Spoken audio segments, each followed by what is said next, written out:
There is such a thing as audience psychoanalysis. What? I'll tell you what it means, don't worry. Audience psychoanalysis is basically determining the psychological preference of the audience. Every time you speak to any kind of audience, realize that they have their own psychological preference. And in public speaking, we call it audience analysis. You want to analyze your audience, find out their familiarity with your subject, their cultural background, their educational background, and so on, including their psychological preference. So we have three kinds of audiences, and permit me to call audiences decoders. I would explain what decoders means. Decoders are, people who listen to you. So the first kind of audiences you will meet in every public speaking setting are the V decoders or the V audiences. Who are these guys? They are visuals. They like to see things. They connect very strongly with you when you are very graphical, when you're very descriptive, when you tell a story, when you use slides, when you use flip charts, when you dramatize your ideas. They're very particular about visuals. The second kind of audiences you will meet, or the kind of audience you will meet, decoders you will meet, are the F decoders or F audience.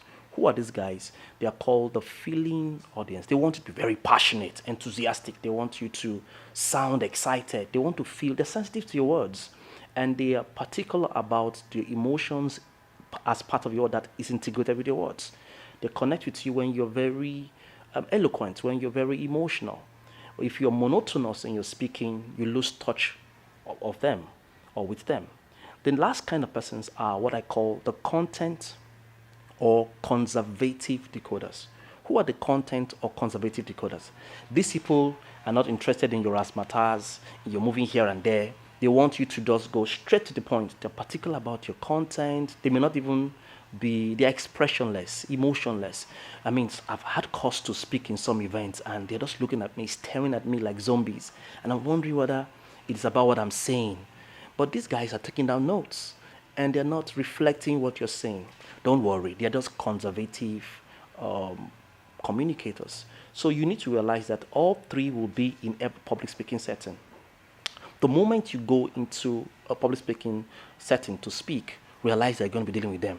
And then identify them quickly and start to address those kind of people. So the question going on in your mind right now is, how do I know which one is involved? So you apply principles and strategies that can reach out to all of them. And I'll tell you what you can do quickly. First of all, tell a good story. Learn how to tell a good story. And let your story have content. Let your story have a reason and a point. Let your story be descriptive. Let your stories be suspense-filled. If it has all of those elements, it will quickly bring out the kind of audience you're dealing with. So if you're dealing with visuals, they will look at you. Their eyes will be glassy. Their eyes will go up. They will literally hypnotize, go into trance. You're trying to connect with you strongly.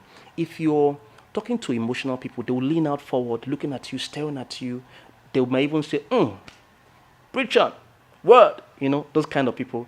And then if you're talking to conservative people, they will just be taking down notes and waiting for the striking point you want to share.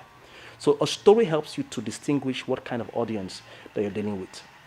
The moment you identify the kind of audience you're dealing with, the next thing you now do is focus on the people who are predominant in that group, and you do well. So this particular process is called psycho audience analysis. You have the V audience, you have the F audience, and you have the content/conservative audience.